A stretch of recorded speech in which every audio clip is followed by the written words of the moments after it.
कृष्ण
रूप पाहता लोचनी लोचनी रूप पाहता लोचनी त्याला बेस दे थोडा पलीकडच्या रूप पाहता लोचनी लोचनी रूप पाहता लोचनी लोचनी रूप पाहता लोचनी लोचनी सुख झाले साजनी सुख झाले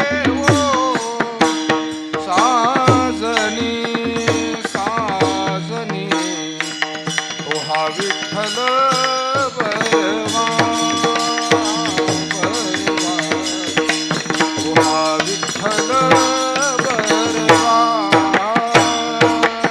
सुख झाले साजनी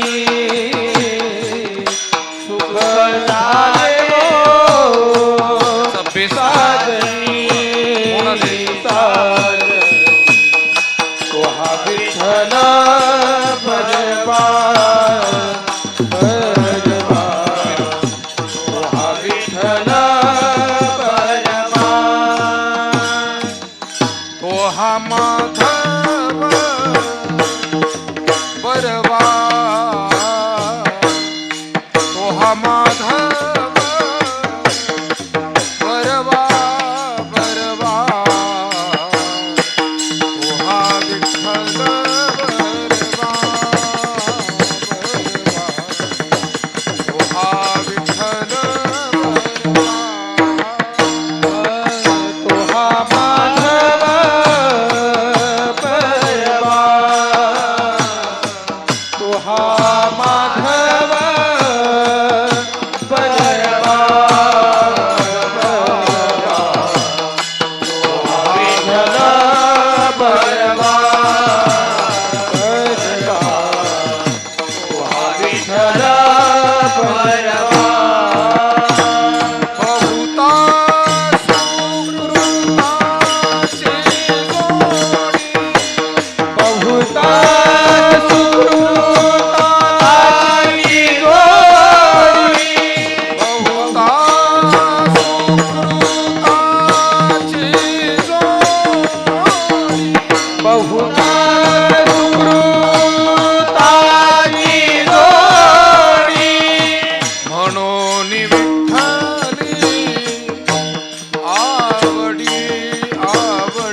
मनोज विठ्ठली आवडी आवडी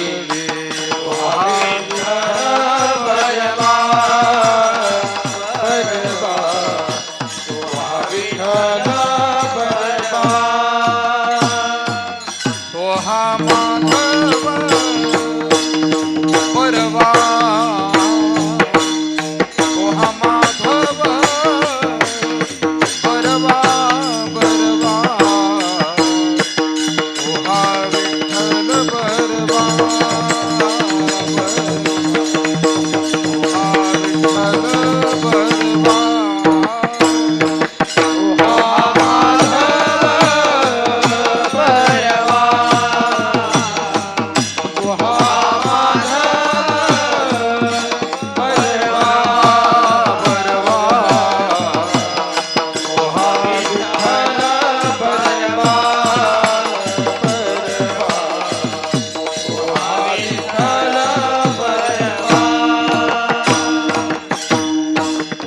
सर्व सुखाचे आगरा सर्व सुखाचे आगरा सर्व सुखाचे आगर सर्व सुखाचे आगर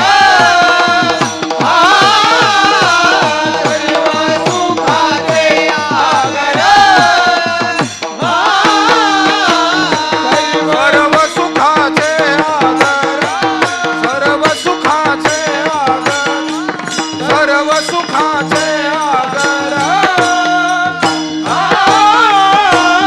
सर्व सुखाचे आगर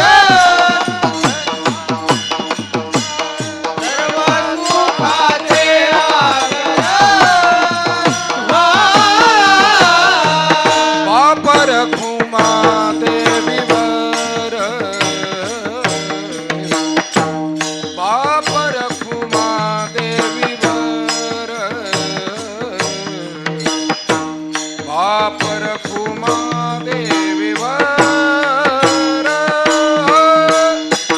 तो हा विठ्ठल बरवा अरे पुढे सरका तो हा विठ्ठल परवा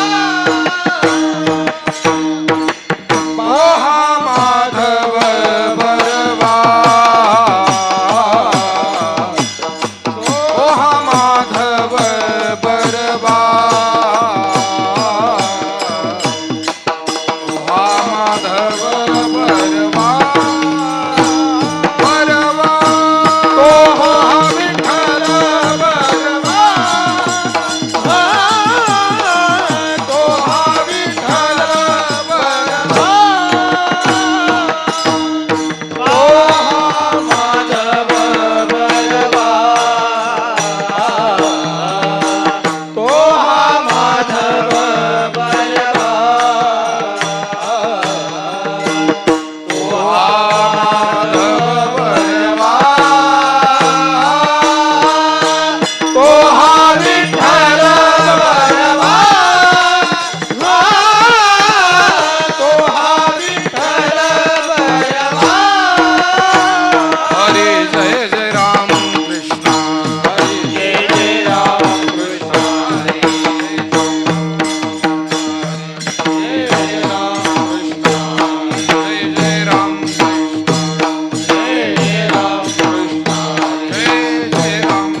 आपुल्या पाळीचे भक्त जना धर्म रक्षावया अवतार घेसी धर्म रक्षावया अवतार घेसी धर्म रक्षावया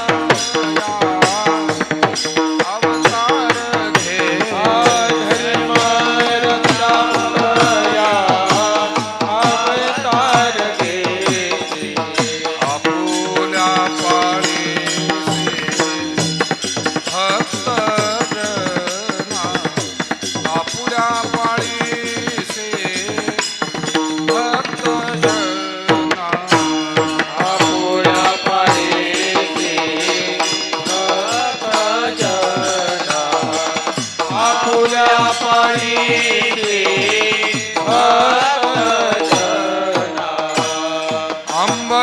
अंबऋषीसाठी जन्म सोशिये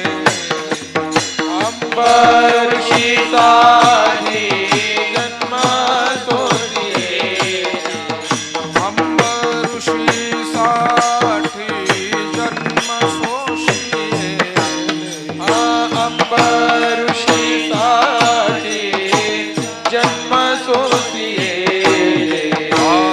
दुष्ट निर्दाळीले किती एक दुष्ट निर्दाळीले किती एक कृष्ण निराळीले किती एक कृष्ण निराळीले किती एक धन्य तुझ कृपा सिंधू म्हणतील धन्य तुझा कृपा तो म्हणतील धन्य तुझ कृपा सिंधू म्हणतील धन्य तुझा कृपा सिंधू म्हणतील आपुला तू बोल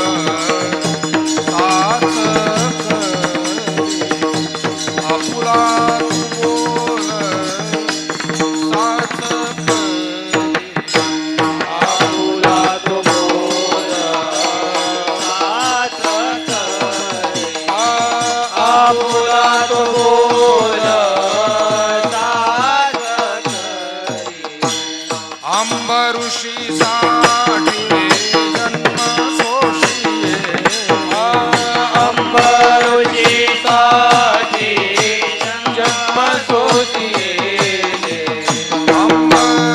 अंबऋषीसाठी जन्म सोशिये अंबरुषीसाठी जन्म सोसिये दुष्ट निर्दाळीले किती एक दुष्ट निर्दाळीले किती एक कृष्ण निराळीले किती एक कृष्ण निराळीले तेची एक तुका म्हणे तुझा वर्णिती पुराणे तुका म्हणे तुझा वैदिकी पुराणे तुका म्हणे तुझा वर्णिती पुराणे तुका म्हणे तुझा वैदिकी पुराणे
विठोबा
महाराज भोगे.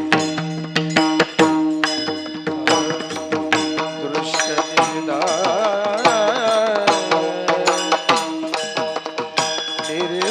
निर्दायिने दृष्ट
हरी कमलदा विठ्ठल ज्ञानदेव पवनसूत हनुमान नम पार्वती हर हर महादेव विठ्ठल विठ्ठल विठ्ठल विठ्ठल विठ्ठल विठ्ठल विठ्ठल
धर्मरक्षावया अवतार घेसी आपुल्या पाळीसी भक्तजना अंबऋषी साठी जन्म सोशियले दुष्ट निर्दाळिले किती एक धन्य तुझ कृपा सिंधू म्हणतील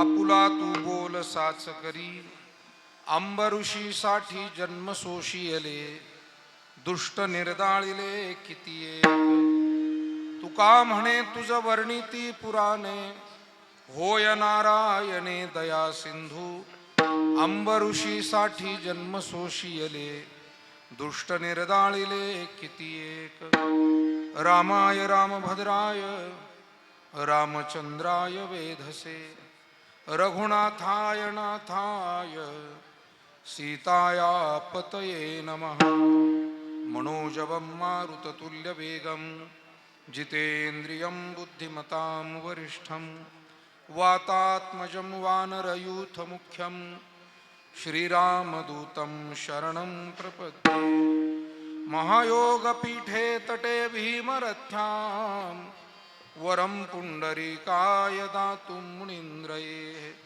समागत्य तिष्ठन्तमानन्दकन्दं परब्रह्मलिंगं भजे पाण्डुरंगं जयांचे केलिया स्मरण होय सकळ विद्येंचे अधिकरण तेची बंधू श्रीचरण श्री गुरूंचे ते नमस्कारोनी आता मस्तक हे पाया मस्तक हे पायावरी मस्तक हे पाया मस्तक हे पायावरी या वार करी संतांच्या वार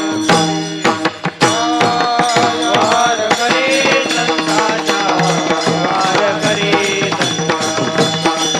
वार करे संतांच्या वार करे मस्तक हे पायावरी या वार करी संतांच्या या वार करी संतांच्या या वार करी संतांच्या मस्तक हे पायावरी या वार करी संतांच्या या वार करी संतांच्या या वार करी संतांच्या धर्मरक्षावया अवतार घेसी आपुल्या पाळीसी भक्तजना अंबऋषी साठी जन्म सोशियले दुष्ट निर्दाळिले किती एक संत श्रेष्ठ जगतवंदनीय जगद्गुरु श्री तुकाराम महाराज यांचा कीर्तन सेवेसाठी निवडलेला 4 चरणांचा हा अभंग. या अभंगाद्वारा जगद्गुरु तुकाराम महाराज अखिल कोट ब्रह्मांड नायक भगवान परमात्मा या भूतलावर केव्हा आणि कशासाठी अवतार घेतो त्याचं वर्णन आणि विश्लेषण करतात. संकल्पित वेळेमध्ये आजच्या पवित्र अशा रामनवमीच्या पर्व काळावरती ही सेवा भगवान प्रभू रामचंद्रांच्या चरणी आपल्याला समर्पित करायची. श्री क्षेत्र नेवासा, जिल्हा अहिल्यानगर, अमृतवाहिनी प्रवरामाईच्या तीरावर असलेलं पुरातन तीर्थक्षेत्रापैकी पुराणकालीन जी तीर्थक्षेत्र आहे त्या काळातील हे आपलं नेवासे तीर्थक्षेत्र. काही तीर्थक्षेत्र हे संतांच्या आणि इतिहासाच्या काळातील आहेत आणि काही तीर्थक्षेत्र मात्र हजारो लाखो वर्ष जुनी पुरातन आहेत. नेवासा हे सुद्धा पुरातन तीर्थक्षेत्र आहे. कारण भगवान विष्णूंनी ज्या वेळेला मोहिनी अवतार घेतला आणि देवांच्या पंक्ती बसल्या, अमृताचं वाटप झालं, तीही पुण्य पावन भूमी, पुरातन भूमी. आणि अशा या पुण्य पावन क्षेत्रामध्ये विश्वमाऊली श्री ज्ञानेश्वर महाराजांनी या भूमीची निवड केली आणि संपूर्ण जगताला भक्ती, ज्ञान, योग, उपासना याचं विस्तृत असं मार्गदर्शन श्रीमद भगवत गीतेच्या माध्यमातून, ज्ञानेश्वरीच्या रचनेतून सर्वांना दिलं. आणि अशा या पुण्य पावन भूमीमध्ये भगवान प्रभू रामचंद्रांचं मंदिर हे सुद्धा शिवकालीन आणि इतिहासकालीन अशा स्वरूपाचं, अर्थात त्याही अगोदरचं मंदिर. परंतु छत्रपती शिवराय येथे आले, ज्यांनी दर्शन केलं, या मंदिराच्या दिवाबत्तीसाठी त्यांनी त्यावेळेला काही इनाम आणि इतर व्यवस्था लावून दिली. खेडले परमानंदचे कवी परमानंद स्वामी यांच्या शिवभारत नावाच्या ग्रंथामध्ये तशा स्वरूपाचा उल्लेख आणि संदर्भ आढळतो. असं हे नेवाशातील आपलं भगवान प्रभू रामचंद्राचं मंदिर. विठाला विठाला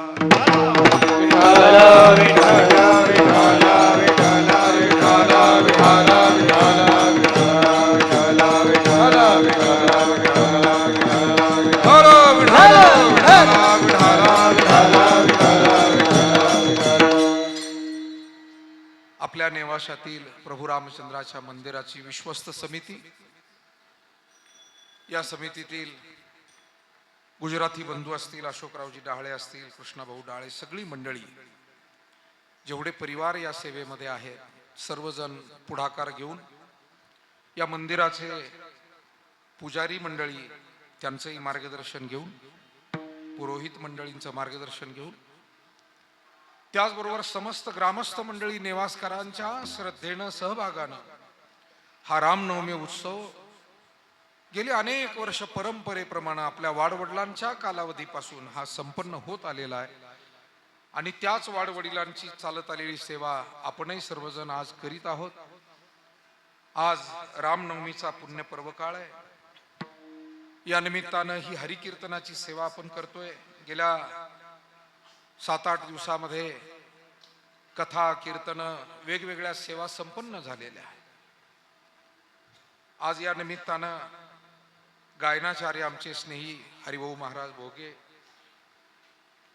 आपल्या गावचे संगीत विशारद आमचे स्नेही कृष्णाभाऊ डहाळे, त्याचबरोबर आमचे भानदास महाराज गटकळ, आमचे पडवळ सर, हनुमान भजनी मंडळाचे प्रमुख अशोक पाटील लोखंडे, ज्ञानेश्वर माऊली, कराळे ताई, माळवदे साहेब, भजनी मंडळातील आमचे सर्व सहकारी, या निमित्तानं आवर्जून उपस्थित आमच्या नेवासा बुद्रुक भजनी मंडळातील मुख्य मार्गदर्शक कुंडीरामजी महाराज पेचे, सद्गुरू नारायणगिरीजी महाराज आश्रमाचे आपले सगळे विद्यार्थी मंडळी, आजच्या या कार्यक्रमाच्या निमित्तानं बाहेर गावाहून काही विशेषत्वानं भेटीगाठीच्या निमित्तानं आलेली पै पाहुणे मंडळी, त्यामध्ये एकरुखे तालुका राहता इथून आलेले माजी सरपंच भाऊसाहेब पाटील गाढवे, त्यांचे सहकारी, वंजळपुई या ठिकाणून आलेले विष्णुपंत ठोसर भाऊसाहेब, कोपरे या ठिकाणून आलेले आपल्या अंकुशजी महाराजांचे वडील गजानन पाटील जगताप, या निमित्तानं आवर्जून उपस्थित उंबरे या ठिकाणाहून आलेले सन्मान्य आमचे डोकणे भाऊसाहेब, आपल्या गावातील प्रमुख अशी मंडळी, भालगाव येथून आलेले आपले माणिकराव पाटील भागवत, आपल्या गावातील सर्व प्रमुख मंडळी, आदरणीय ज्ञानवृद्ध वयोवृद्ध आपल्या वागताई, की ज्यांचं खरं म्हणजे आता वयोमान झालंय, परंतु भजन भक्तीवरचं प्रेम, गुरुवर्य वैकुंठवासी श्रद्धेय बन्सी बाबांच्या पासून चालत आलेली सेवा, ज्यांनी पूज्य दांडेकर मामांची कीर्तनं ऐकली, दुंडा महाराज देगलूरकरांची कीर्तनं ऐकली, ज्यांनी पुंडलिक महाराज वेळूकरांचं सोबत पारायण केलं, म्हणजे किती आठवणी जुन्या, आणि अनेक आमच्या सगळ्या माता भगिनी त्यांच्या सोबत घडल्या. आमच्या लोखंडेताई असतील, सगळ्याच आमच्या माता भगिनी. या निमित्तानं आवर्जून उपस्थित आमचे भागवत गुरुजी डोहाळे भाऊसाहेब, नवले भाऊसाहेब, आमचे पाठेसाहेब गोकुळ पाटील नवले, या निमित्तानं आवर्जून उपस्थित आठरे सर, आमचे वाखुरे बंधू, की ज्यांची व्हिडिओग्राफीच्या माध्यमातून मोठी सेवा अध्यात्माची आपल्या भागामध्ये ते देत आहेत, कुटे पाटील आहेत, आगळे साहेब आहेत. या निमित्तानं आवर्जून उपस्थित आपल्या शनेश्वर देवस्थानचे माजी कार्यकारी अधिकारी आणि आपणा सर्वांचे ज्येष्ठ मार्गदर्शक बल्लाळ साहेब आहेत, आदरणीय मुंगसे साहेब आहेत, शिजूळ साहेब आहेत, समोर बसलेले विजू शेठजी गांधी आहेत, आमचे सर्व जयाभाऊ असतील, सन्माननीय वाघसाहेब असतील, आमचे नांगरे सर असतील, समोर बसलेले सगळेच प्रमुख मंडळी,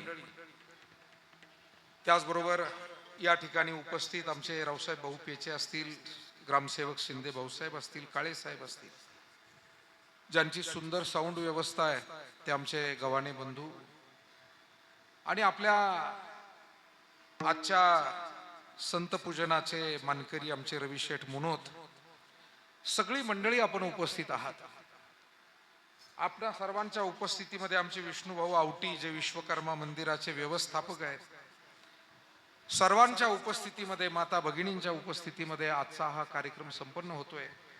रामनवमीचा पर्व काळ म्हणजे आपल्या भारत देशातील आणि जगभरातील सर्व हिंदू बांधवांसाठी एक पवित्र महत्वाचा पर्व काळ. पैठणच्या शांतीब्रह्म एकनाथ महाराजांनी 5 पर्व काळ विशेष सांगितले. पर्व विशेष भागवत धर्मी, नृसिंह जयंती, रामनवमी, वामन जयंती, जन्माष्टमी, उत्तमोत्तमी, शिवरात्री. 5 पर्व काळ आपल्यासाठी विशेष महत्वाचे, भारतीयांसाठी, हिंदू धर्मीयांसाठी. नृसिंह जयंती जी वैशाख वद्य त्रयोदशीला येते, वैशाख शुद्ध त्रयोदशीला येते नृसिंह जयंती. त्यानंतर रामनवमी जी चैत्र शुद्ध पौर्णिमेसी, चैत्र शुद्ध नवमी ही रामनवमी. नंतर जन्माष्टमी, श्रावण वद्य अष्टमी, आणि नंतर येते महाशिवरात्री जी माघ महिन्याच्या पर्व काळावरती येते त्रयोदशीला. त्यानंतर वामन जयंती येते, ही भाद्रपद मासामध्ये येते. अशा पद्धतीने हे 5 विशेष पर्व काळ. आणि चैत्र मासाचा जर विचार केला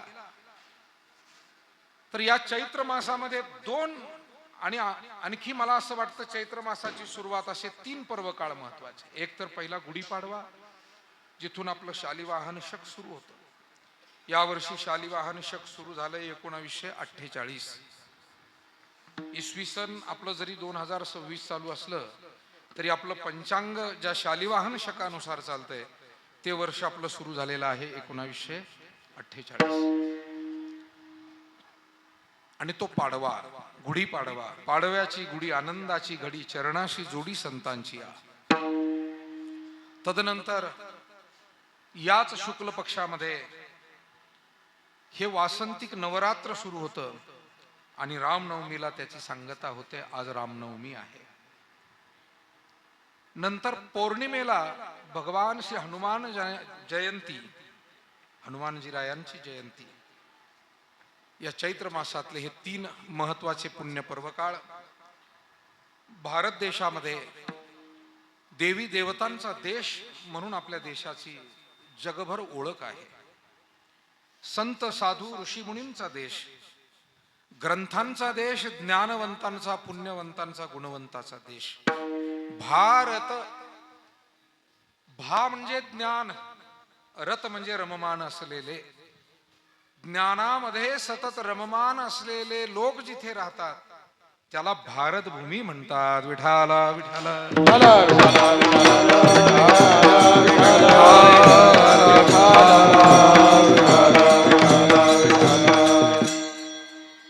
म्हणून भरतखंडी नरदेह प्राप्ती हे तो परम भाग्याची संपत्ती. अन्यस्थाने वृथा जन्म निष्फलम च गतागतम भारतम च क्षणम जन्म सार्थकम शुभ कर्मदम. जगातल्या अनेक देशांमध्ये लोक जन्म घेतात,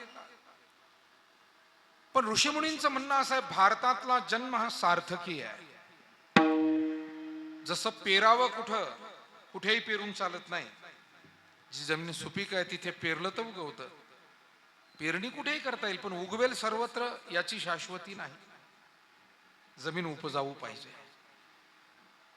तसं ब्रह्मानंद प्राप्तीसाठी, पुण्य प्राप्तीसाठी, मोक्ष प्राप्तीसाठी ही भूमी आहे आणि त्या भूमीचं नाव आहे भारत भूमी. म्हणून या देशामध्ये जगातले अनेक लोक आले आणि त्यांनी इथून ज्ञान घेऊन गेले. ते चिनी प्रवासी युआन शॉंग पासून ते आज वर्तमान काळापर्यंत अनेक लोक येत आहेत.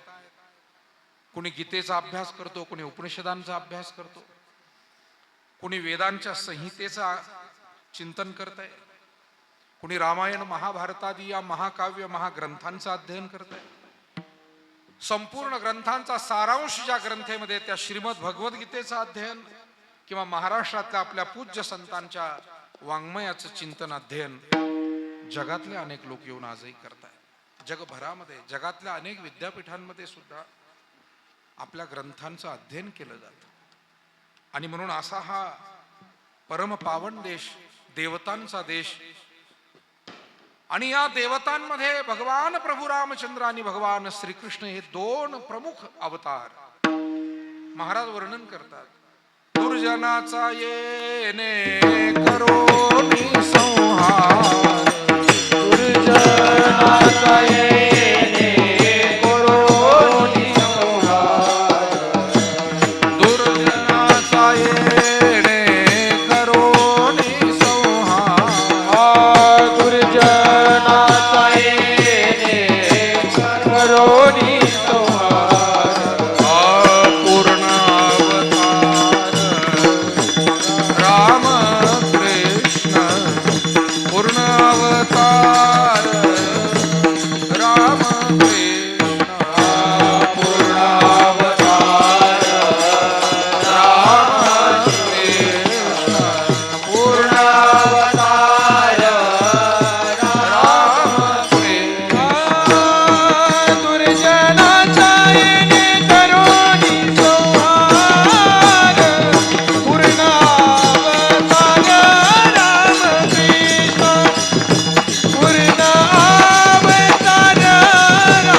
रामकृष्ण,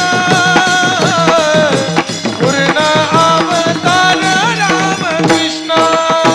हे दुर्जनाचा येणे करोनी संहार, पूर्ण अवतार रामकृष्ण, पूर्ण अवतार रामकृष्ण, पूर्ण अवतार रामकृष्ण.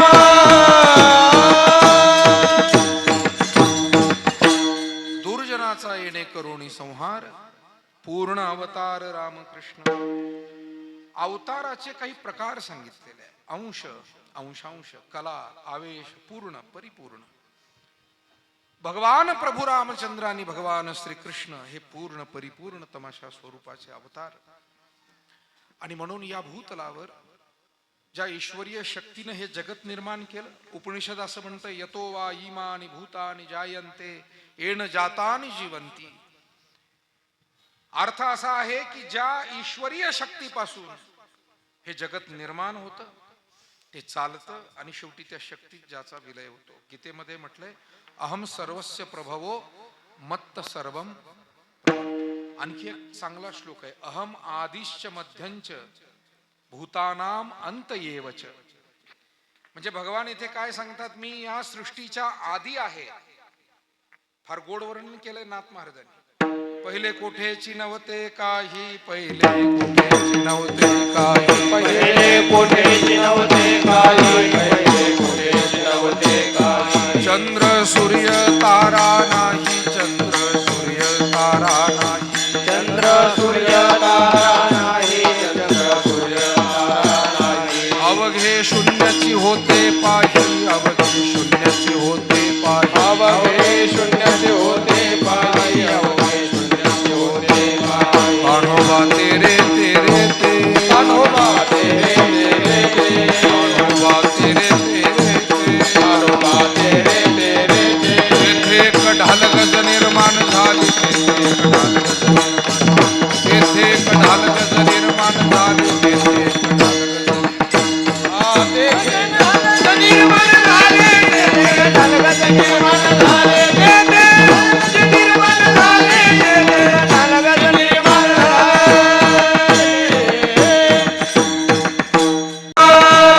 प्राणदेव प्रभु रामचंद्र भगवान की जय. विठाला, विठाला,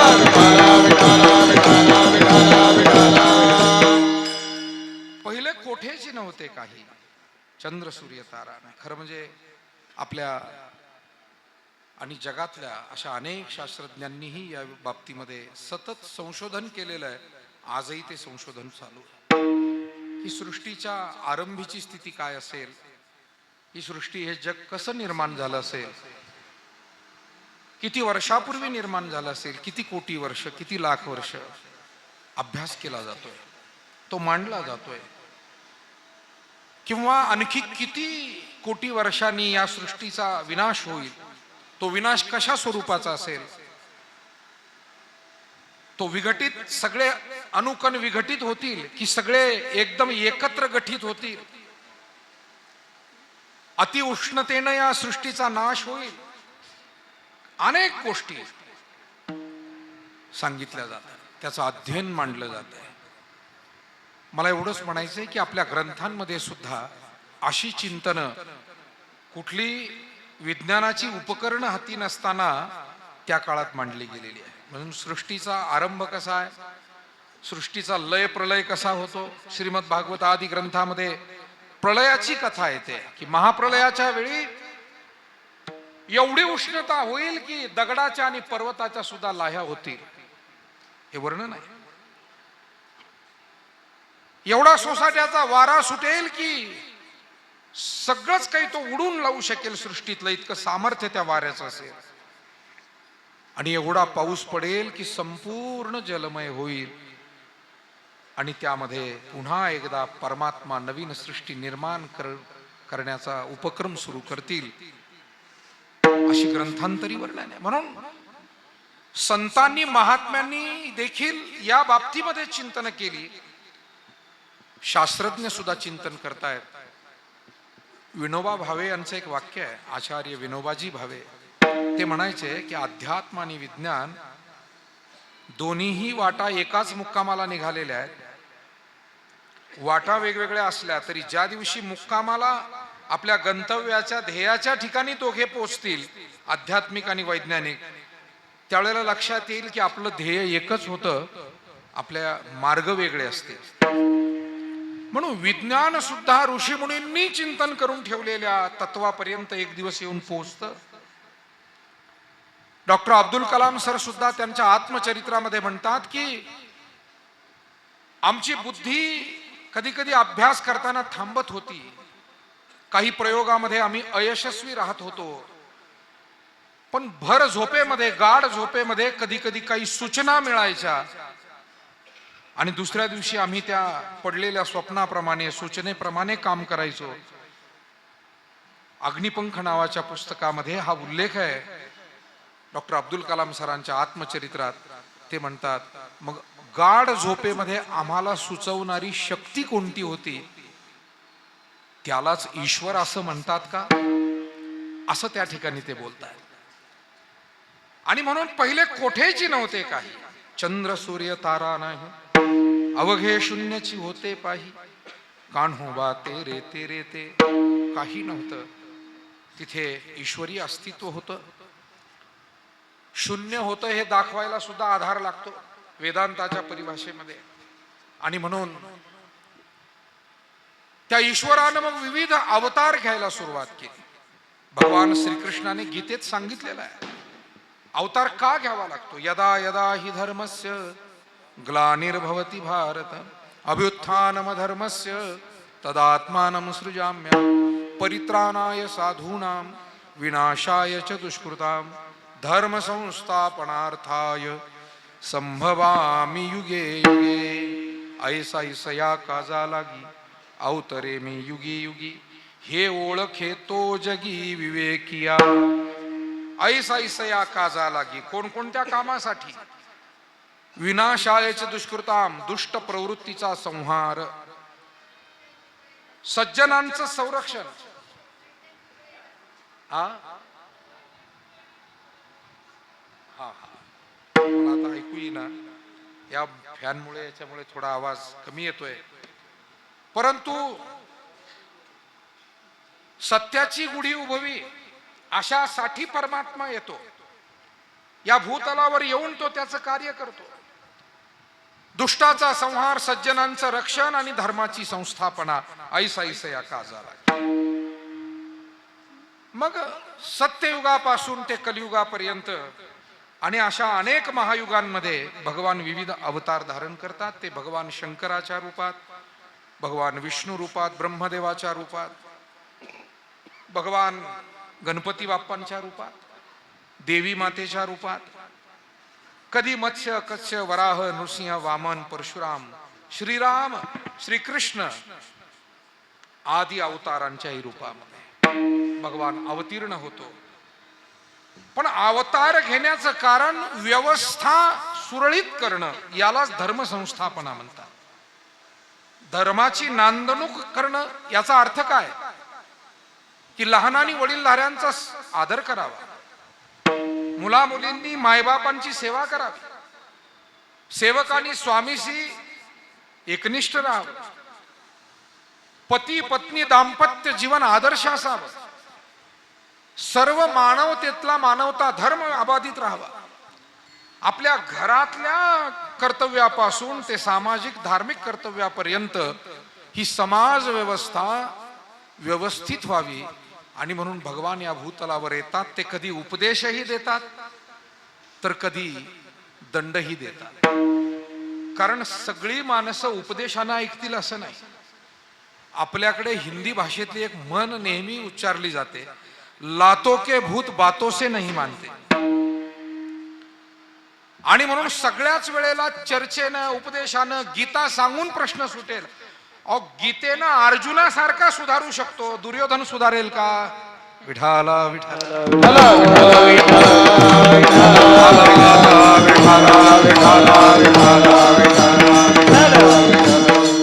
गीतेचा उपदेश अर्जुनाला, पांडवांना, जगातल्या आपल्यासारख्या अनेक भाविकांना. पण जिथे उपदेशही चालत नाही तिथे मात्र दंड द्यावा लागतो. भगवान गीतेमध्ये म्हणाले, दंडो दमयतामस्मिनी रश्मी जिगीषताम. मुंगीपासून ते मशकापर्यंत सर्व ठिकाणी नियंत्रण ठेवणारा दंड जो आहे तो मी आहे, भगवान म्हणाले. पुष्कळ बोलण्यासारखं. आणि म्हणून भगवान या भूतलावर अवतीर्ण होऊन ही समाज व्यवस्था सुरळीत लावतात. याला धर्म संस्थापना म्हटलेलं आहे. आणि जगद्गुरु तुकाराम महाराजांनी आज भगवंताच्या अवताराचं प्रयोजन अभंगाच्या पहिल्या धर्म रक्षावया अवतार घेसी, धर्म रक्षावया अवतार घेसी, धर्म रक्षावया अवतार घेसी, धर्म रक्षावया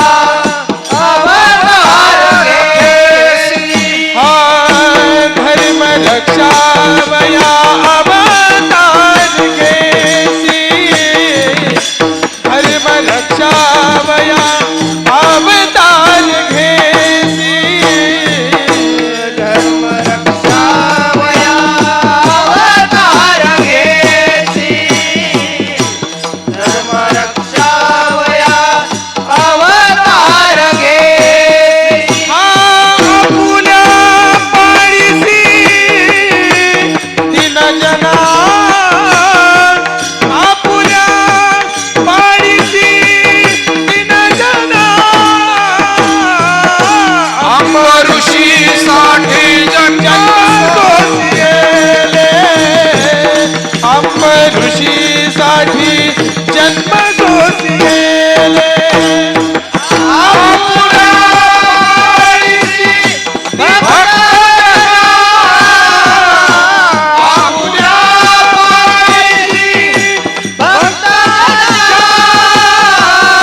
वया अवतार घेसी आपुल्या पाळीसी भक्तजना. विविध कालावधीत विविध अवतार झाले. त्रेतायुगामध्ये परिस्थिती अत्यंत गंभीर झालेली होती. रावणादी राक्षसांमुळे सर्वसामान्य त्राहिमाम करत होते आणि अशा वेळेला भगवंताने अवतार घेतला. जन्माची कथा आपण पुढे पाहू, कारण जन्माच्या वेळेला ती पाहावी लागेल. पण जो अवतार भगवान प्रभू रामचंद्रांनी घेतला, हा अवतार म्हणजे मर्यादा पुरुषोत्तम. राम म्हणजे आदर्श जीवनाचं सर्वश्रेष्ठ उदाहरण आहे. आदर्श मानवी जीवनाच्या आदर्शांचं सर्वश्रेष्ठ उदाहरण म्हणजे भगवान प्रभू रामचंद्र आहे. भगवान प्रभू रामचंद्र आदर्श पुत्र आहेत. आदर्श पुत्र आहे की जे आपल्या आईवडिलांच्या आज्ञेत आहेत, सेवेत आहेत. प्रसंगी आईवडिलांची इच्छा आणि शब्दाखातर वनवासाला जाताना सुद्धा त्यांनी कुठेही मागे पुढे पाहिलं नाही. एरवी भगवान प्रभू रामचंद्रांच्या जीवनामध्ये असा कोणता गुन्हा घडला की त्यांना वनवासाला पाठवावं? फक्त पूर्व प्रसंग घडलेला आहे. कैकईला राजा दशरथानं 2 वरदानं दिलेली आहेत. हा झाला पूर्व इतिहास. कारण युद्धामध्ये देवतांना मदत करायला राजा दशरथ गेले आणि रथाचा आस मोडला. आख म्हणतात, आस म्हणतात, तो मोडला. कैकईनं आपल्या हातानं रथ पेलवून धरला. नाहीतरी पत्नीची जबाबदारीच असते की पतीच्या संसाराला हातभार लावणं. पती पत्नींनी एकमेकांनी हातभार लावूनच संसार पुढे न्यावा लागतो. तेच काम कैकईनं केलं. पण राजा दशरथानं मोठ्या कौतुकानं सांगितलं की मी तुला प्रसन्न आहे, वरदान देतोय. कैकईने सांगितलं, हे वरदान तुम्ही मला देत असाल तरी मला नको आहे. नाही, मी देतोय. म्हणाले, मग मी यथावकाश मागेन. मला वाटतं दिलेल्या शब्दाची मागणी लवकर केलेली बरी. मागणाराने लवकर मागावून देणाराने देऊन मोकळं व्हावं. ते उशिरानं झालं की महागात पडतं. म्हणून कैकईनं वरदान मागितलं. राजा दशरथाने आश्वासन दिलं. पण पुढे रामराज्याभिषेकाचा सोहळा वशिष्ठादी मुनीवर आलेले आहेत. होम हवन यज्ञ याग सत्संग चिंतन भजन कार्यक्रम अयोध्येमध्ये सुरू आहे. देवगंधर्वादी सर्व जमलेले, राजे महाराजे जमलेले आहेत. अयोध्या पूर्ण सजलेली आहे. आणि उद्या मुख्य दिवस कार्यक्रमाचा रामाचा राज्याभिषेक होतोय. आणि राज्याभिषेकाच्या पूर्व संध्येला मंथरा कैकईला सांगते की तू एवढी धावपळ जरी करत असशील तरी राम जेव्हा राजा होईल तेव्हा तू या महालात दासी होशील. तुझ्या मुलाला रामाच्या डोक्यावर छत्रचामर धरावं लागेल भरताला. आणि म्हणून वेळ आहे तुझे 2 वरदानं मागून घेण्याची. घे मागणी कर. कैकई म्हणते, नाही, माझा राम आणि माझा भरत वेगळे नाहीये. कैकई स्वतः या विचारावर ठाम आहे. परंतु मंथरा मात्र तिच्या प्रयत्नाच्या बाबतीमध्ये कुठेही कमी पडत नाही. अनेक लोक जीवनामध्ये वाईट गोष्टीमध्ये कमी पडत नाही, चांगल्या गोष्टीला थकून जातात. 5 वाऱ्या केल्या की लोक म्हणतात आता आमच्या 5 वाऱ्या झाल्या. आता म्हणजे याचा अर्थ 6व्या वेळेला आमचं काही येणं होत. एक जण भेटला, म्हणला, महाराज आमचा गावचा सप्ताह होतो, आम्ही 11 पंक्ती दिल्या. म्हणलं 12व्या वेळेला दिलं तर काही पाप होतंय का? पण चांगल्या गोष्टीमध्ये तुम्ही आम्ही सगळेच जण कधी कधी चूक करतो, थकतो, आपण थांबतो. आपण वास्तविक तुका म्हणे, पोट धालेची न धाय खादलेची खाय आवडीने. खादलेची खावे वाटे, भेटले भेटे आवडी. परमार्थ हा असा आहे की कधी तृप्त होऊच नये. शेवटच्या श्वासापर्यंत होईल तेवढा परमार्थ करतच राहा. ते ग्रंथाचं वाचन असेल, ते नामस्मरण असेल, ईश्वराचं चिंतन असेल, दान धर्म पुण्य परोपकार, आपल्याला जे करणं शक्य आहे आपण ते करत राहावं. आणि म्हणून मंथरा वाईट गोष्ट करते पण थकत नाही. सज्जन माणसं जेव्हा सन्मार्गावर विसावा घेतात ना, त्यावेळेला वाम मार्ग हा अधिक फोफावतो. आणि म्हणून या जगाची जबाबदारी सज्जनांवरतीच आहे, सात्विकांवरतीच आहे. या जगामध्ये आजपर्यंत आसुरी प्रवृत्तीचे लोक प्रगट झाले आणि त्यांनी अत्यंत आसुरी पद्धतीची वर्तन केली. भगवंतानंही कधी ना कधी त्या गोष्टीचा न्याय केलेलाच आहे. कारण आपल्याकडे म्हण आहे, शीग भरली की मग सांडत. आणि मायबाप हो, जगामध्ये किती अनाचारी अत्याचारी असला त्याची एक दिवस शीग भरते. विठाला विठाला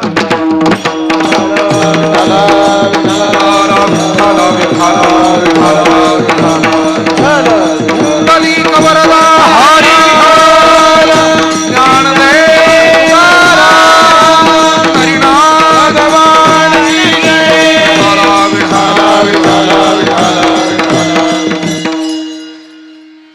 काही ऐकत नाही. मंथरा पुन्हा पुन्हा सांगते. आणि शेवटी सायकोलॉजीचा, मानसशास्त्राचा नियम आहे, खोटी किंवा चुकीची गोष्ट सुद्धा वारंवार वारंवार जर सांगितली तर ती खरी वाटू लागते. एखादी चुकीची गोष्ट आहे पण वारंवार सांगितल्यामुळे ती चांगली वाटू लागते. एखादी खोटी गोष्ट आहे पण वारंवार वारंवार बिंबवल्यामुळे ती खरी वाटू लागते. आणि या न्यायानं मी आता त्याची उदाहरणं वगैरे देत नाही, वेळ आपल्याकडे अल्प आहे. परंतु कैकेयीला शेवटी पटलं. पटलं हा शब्द मला कमी वाटतो, पटवलं. आणि काही माणसं या बाबतीत पटाईत असतात. चांगला एखाद्याचा संसार चालू असेल तर भावाभावात खडा कसा टाकायचा, शेजाऱ्या शेजाऱ्यांमध्ये खडा कसा टाकायचा, चांगलं सुरळीत चाललेल्या व्यवस्थेमध्ये खोडा कसा घालायचा, हे पटवण्यामध्ये काही पटाईत असतात. विठाला विठाला आणि म्हणून आपल्या गुण्यागोविंदानं चाललेल्या संसारामध्ये चांगल्यांचं मार्गदर्शन घ्यावं, चांगल्यांचा सल्ला घ्यावा. शकुनी प्रवृत्ती किंवा मंथरा प्रवृत्तीच्या लोकांचा सल्ला मार्गदर्शन घेऊ नये, त्यांच्या जवळ बसू नये. नाहीतर चांगल्या चाललेल्या व्यवस्था विस्कळीत झाल्याशिवाय राहत नाही, वितुष्ट निर्माण झाल्याशिवाय राहत नाही. आणि म्हणून प्रभू रामचंद्रांनी कोणता गुन्हा केलेला नाहीये, फक्त एकच आहे, वडिलांचा शब्द गेलाय. आणि आईनं, सावत्र आईनं का होईना पण तशी इच्छा प्रगट केली की रामानं वनवासाला जावं.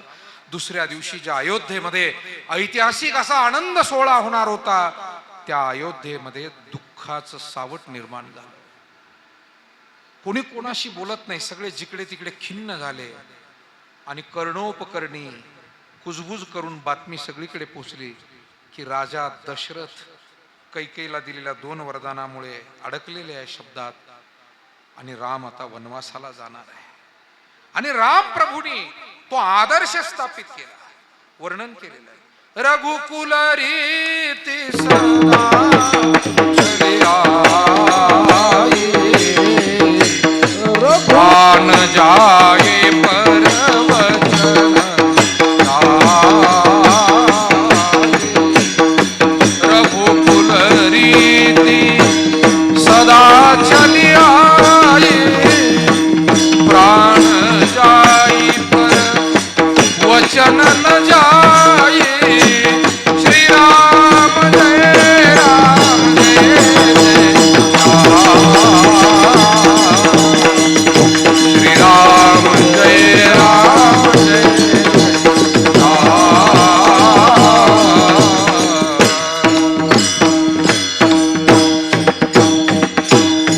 रघुकुल रीति सदा चली आई, प्राण जाई पर वचन न जाई. गोस्वामी तुलसीदास जी वर्णन करतात, प्रभू रामचंद्र आदर्श पुत्र आहे आणि म्हणून त्यांनी वडिलांचा शब्द पूर्ण केला. वडिलांचा शब्द पूर्ण केला.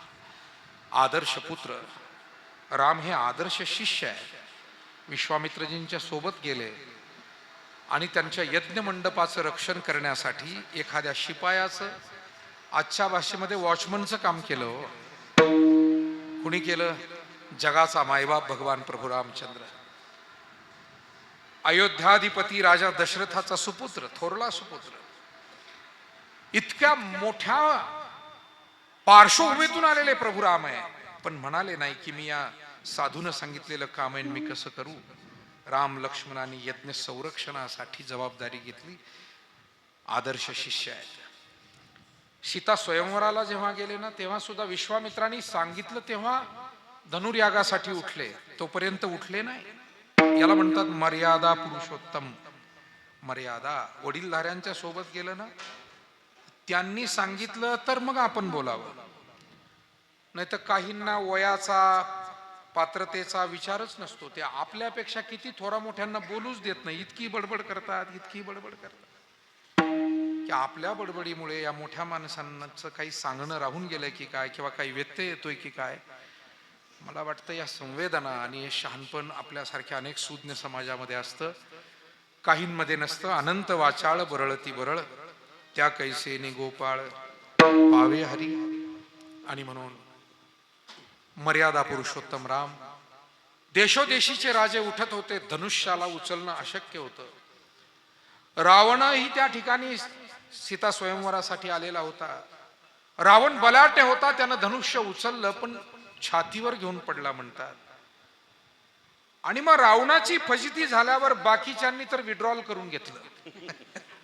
आजच्या भाषेमध्ये काय, आता रावणाची फजिती म्हणल्यावर आपला कुठे निभाव लागणार. आणि मग जनक राजा त्या दरबारामध्ये येऊन थोडस उद्विग्नतेने बोलतात की माझ्या मुलीसाठी, सीतेसाठी एकही योग्य वर या ठिकाणी नाही काय. आणि त्यावेळेला विश्वामित्रजी प्रभू रामचंद्रांना म्हणतात की तुम्ही जा आणि धनुष्य उचला. शक्ती सामर्थ्य असावं पण संयम असावा. माणसाजवळ पैसे असावेत, पद असावं, प्रतिष्ठा असावी, प्रसिद्धी असावी, ज्ञान असावं, कला असावी, गुण असावे, पण उतावीळपणा नसावा. विठाला विठाला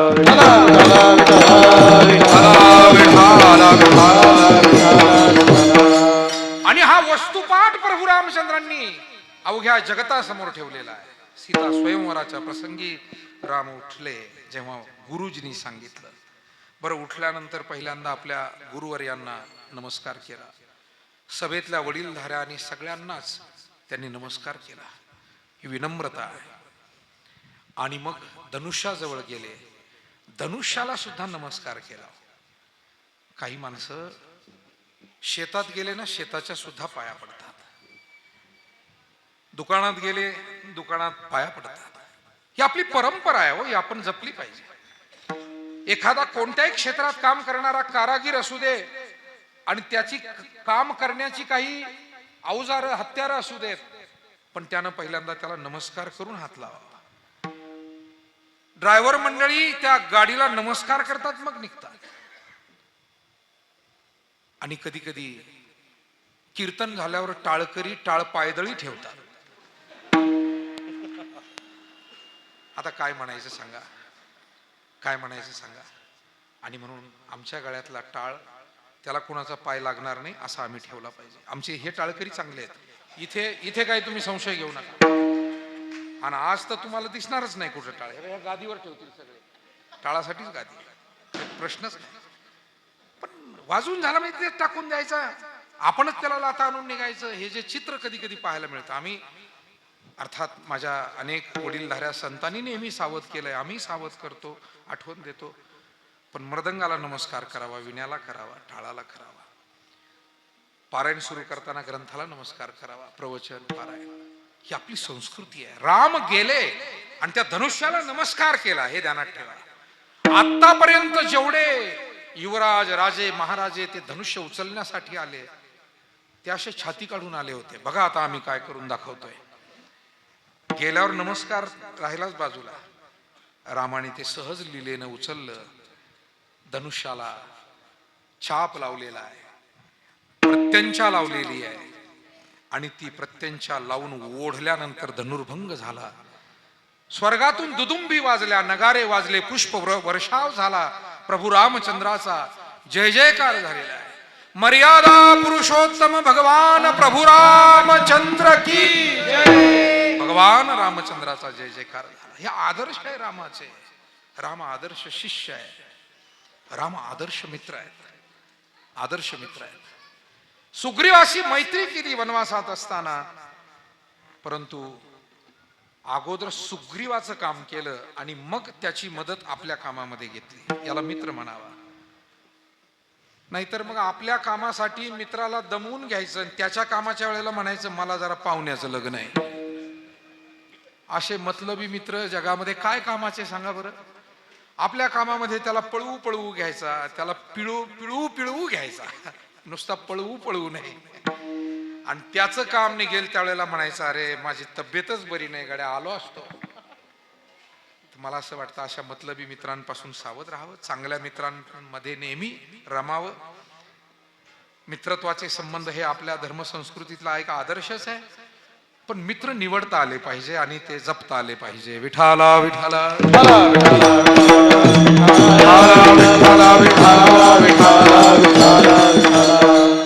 सुग्रीवाची निवड केली रामाने आणि सुग्रीवाला त्याचं गेलेलं राज्य पत्नी त्याला परत मिळवून दिली. हे आपल्याला रामायण आपण ऐकलंय, ते आपल्याला माहिती आहे. म्हणून राम आदर्श मित्र आहे, राम आदर्श पुत्र आहे, राम आदर्श शिष्य आहे, राम आदर्श शत्रू आहे. आदर्श शत्रू हो हो. ज्या वेळेला रावणाला मारलं त्यावेळेला मंदोदरी रामाकडे चालत आल्या. रावणाची पत्नी, सगळा शोक चालू होता युद्धभूमीमध्ये आणि इकडे वानर सैन्यामध्ये जल्लोष होत होता विजयाचा. पण राम मात्र स्थिर होते, शांत होते. मंदोदरी चालत आलेल्या पाहिलं आणि राम उठून उभे राहिले. मी का म्हणतोय आदर्श शत्रू, ते ऐका. शत्रूची पत्नी आहे, पण शेवटी एक माता आहे, एक भगिनी आहे, आणि तिच्याशी काय सन्मानानं वागलं पाहिजे याचा आदर्श प्रभू रामचंद्राचा आहे. जो रामाच्या पत्नीला चोरून नेतो, पळवून नेतो, अपहरण करतो, तो रावण आहे. आणि म्हणून रावण विजयादशमीला रामाने मारला, पण आजही दर विजयादशमीला मारावा लागतो, कारण हे असे रावण अधून मधून जन्माला येत राहतात. आणि म्हणून दर विजयादशमीला त्याचं दहन म्हणजे त्या प्रवृत्तीचं दहन करतो आपण. ही प्रवृत्ती काय कामाची. आणि म्हणून राम उभे राहिले, मंदोदरी आली आणि मंदोदरीनं नमस्कार केला, रामानं नमस्कार केला. मंदोदरीनं विचारलं की तुम्ही माझ्या पतीला मारलंय, तुम्ही प्रभू रामचंद्र आहात, मी तुमचं सर्व काही श्रेष्ठत्व जाणून आहे, अधिकार जाणून आहे, पण मला एक प्रश्नाचं उत्तर द्या प्रभू. मंदोदरी म्हणते, माझ्या पतीला तुम्ही शिक्षा केली, तुम्ही या ठिकाणी युद्ध जिंकलात, पण माझ्या पतीमध्ये आणि तुमच्यामध्ये असा काय फरक आहे, काय दोघांमध्ये फरक आहे की म्हणून एकाला मारावं दुसऱ्याला नमस्कार करावा. तेव्हा प्रभू रामचंद्र म्हणतात, माता मंदोदरी, तुझ्या पतीमध्ये आणि माझ्या पतीत हा फरक आहे की माझ्या अनुपस्थितीमध्ये माझ्या पत्नीला रावणानं चोरून आणलं होतं, हा रावण आहे, हा तुझा पती आहे, आणि त्याच्या अनुपस्थितीमध्ये मी माता म्हणून तुमचा सन्मान करतोय, हा माझा फरक आहे. रावण नाहीये, तो मारला गेलेला आहे, पण त्याच्या गैरहजेरीमध्ये मी तुमचा सन्मान करतोय, मी तुम्हाला माता म्हणतोय, हा त्याच्यामध्ये आणि माझ्यात फरक आहे, म्हणून तो दंड देण्या योग्य आहे. विठाला विठाला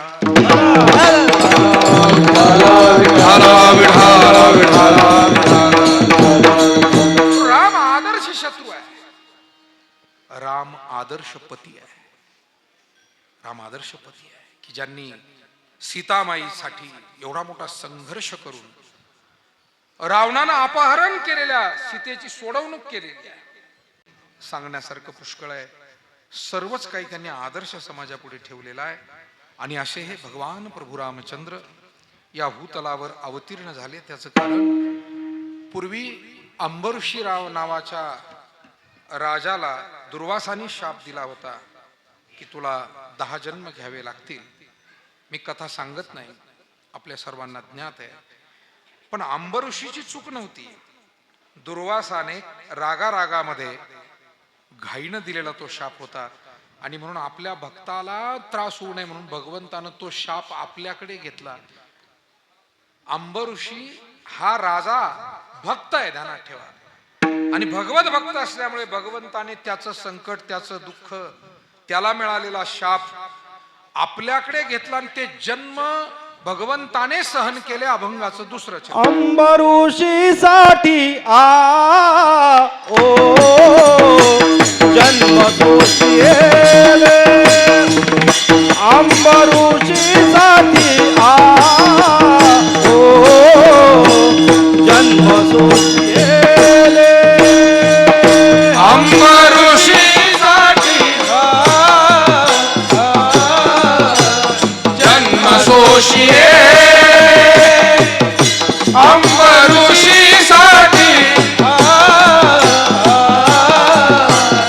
दृष्ट निर्दाळिले किती दृष्ट निर्दाळिले किती एका. दृष्ट निर्दाळिले किती एका. दृष्ट निर्दाळिले किती एका. दृष्ट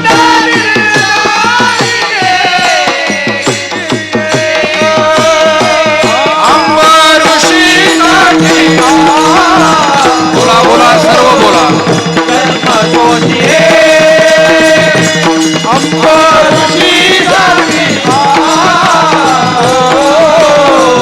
जन्म सोशिये जन्म सोशिये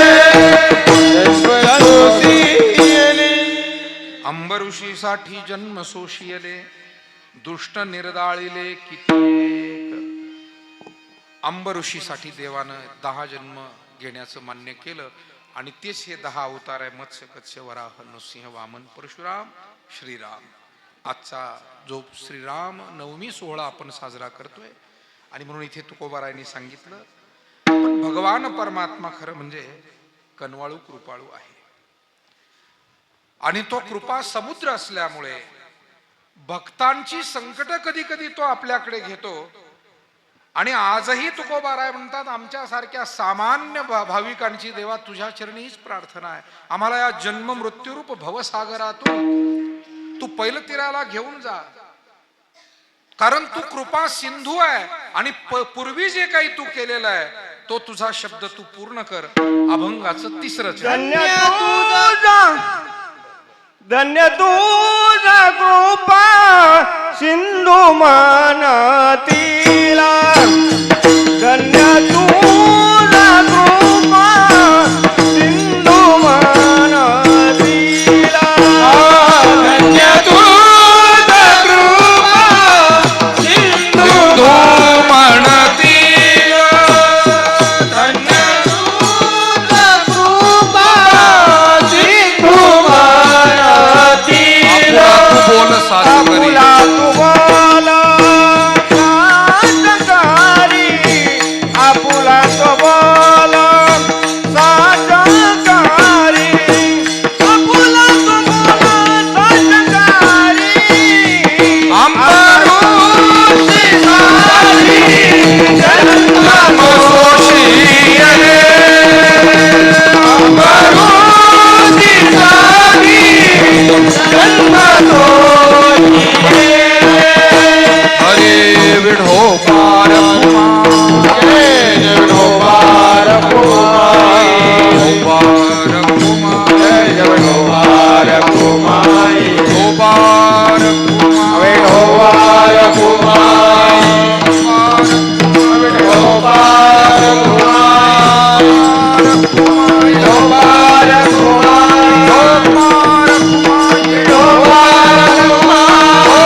सिंधू म्हणतील आपुला तू बोल साच करी.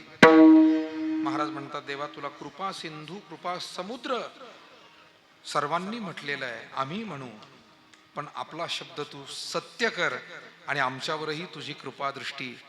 जसं तू वेगवेगळे अवतार घेऊन अनेकांना भयमुक्त केलं सुख प्रदान केलं तसं आपुला तू बोल साच करी. आणि सरते शेवटी महाराज म्हणतात देवा पुराण तुझं वर्णन करतात तू दया सिंधू आहे म्हणून अभंगाचं शेवटचं चरण. तू का म्हणे तुझा वर्णिती पुराण.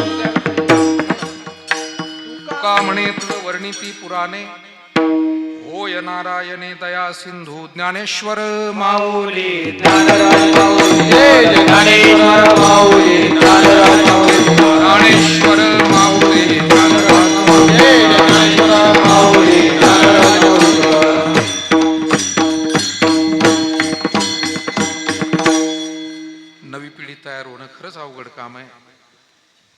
कठीण काम आहे. पण देवच कृपा करून झाले तयार तर पुढे होतील, बाकी देवाची दया आहे. तुका म्हणे तुझं वर्णिती पुराणे आणि होय नारायणे दया सिंधू. देवा तुझी पुराण वर्णन करतायत आणि तू दया सिंधू आहे. अशा पद्धतीचं भगवान परमात्मा हा अवतार घेतो. त्या अवताराचं पूर्ण वर्णन या अभंगामध्ये आलंय. त्रेतायुगामध्ये भगवान प्रभू रामचंद्र जे अवतीर्ण झाले तो कालावधी असा होता की अत्यंत रावणादी राक्षसांनी सगळीकडे अधर्म निर्माण केलेला आहे, अव्यवस्था निर्माण केली. आणि त्यावेळी राजा दशरथाला सुद्धा पुत्र संतती नाही म्हणून काय करावं सुचत नाही. वशिष्ठादी मुनिवरांनी यज्ञ करायला सांगितला. मला असं वाटतं आपल्याकडे प्रत्येक काही दुःख संकट अडचणीसाठी शास्त्रोक्त उपाय आहेत, पण अशास्त्रीय उपायाच्या मागे जाऊ नये. काय नोहे केले एका चिंतिता विठ्ठले, सर्व साधनाचे सार भव सिंधू तरी पार. नुसती भगवंताचं भजन आठवण जरी मनोभावे केली तरी आपली प्रार्थना त्या अस्तित्वापर्यंत पोहोचते.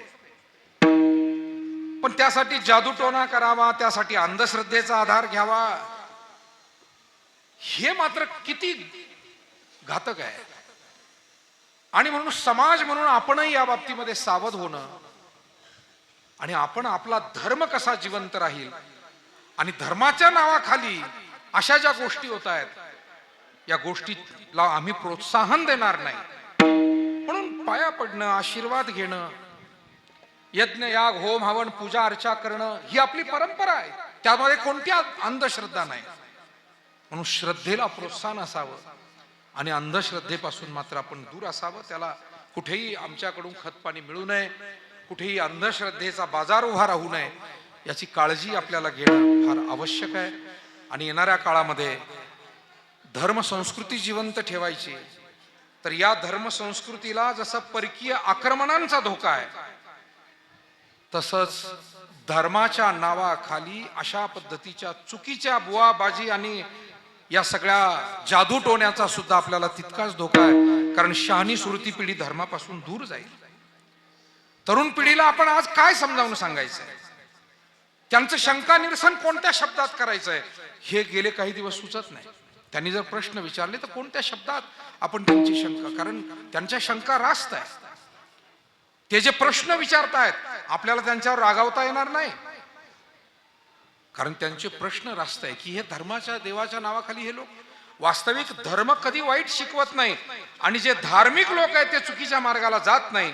हे मुळातच धार्मिक नसतात, पांघरून घेऊन आपले स्वार्थ साधण्यासाठी आलेले हे लोक असतात. वाघाचा कलभूत दिशे वाघा ऐसा, परी नव्हे दशा साचा अंगी. तुकाराम महाराजांनी सांगितलं वाघाचं कातडं पांघरलं म्हणून तो वाघ होत नाही.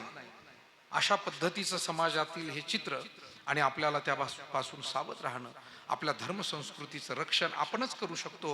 आणि आपल्या प्रार्थना करायला कुणा मध्यस्थाची गरज काय?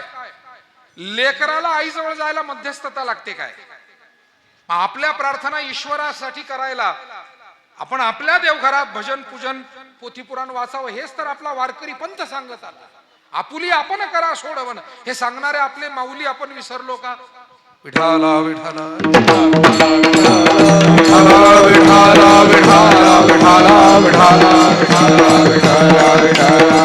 आणि म्हणून राजा दशरथाने यज्ञ केला.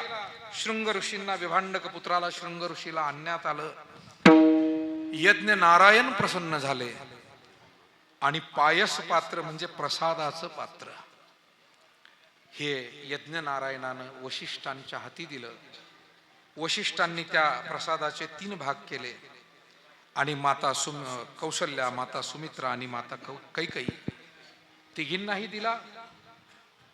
परंतु कधी कधी महत्वाच्या वेळेला माणसाला दुर्बुद्धी होते म्हणतात, तसं कैकेयीला तिथे भांडण काढण्याची दुर्बुद्धी झाली. काय दुर्बुद्धी झाली की तिनं कैकेयीनं मला शेवटचाच भाग का? मग शेवटी दोघींनी पुन्हा आपला भाग दिला. तिन्ही राण्यांनी प्रसाद घेतला. यथावकाश तिन्ही राण्या प्रसूत झाल्या आणि तो दिवस होता चैत्र शुद्ध नवमी त्रेता युगातला, ज्याचं वर्णन नामदेवरायांनी अतिशय गोड 8 चरणाचा अभंग आहे आणि त्यामध्ये केलेले. उत्तम हा चैत्र मास, उत्तम हा चैत्र मास, ऋतू वसंताचा दिवस, ऋतू वसंताचा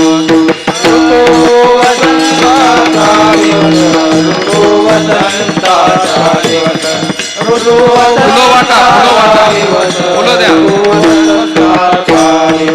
शुक्ल पक्ष ही नव, फुलं द्या आजूबाजूला. शुक्ल पक्ष ही नवमी, शुक्ल पक्ष ही नवमी,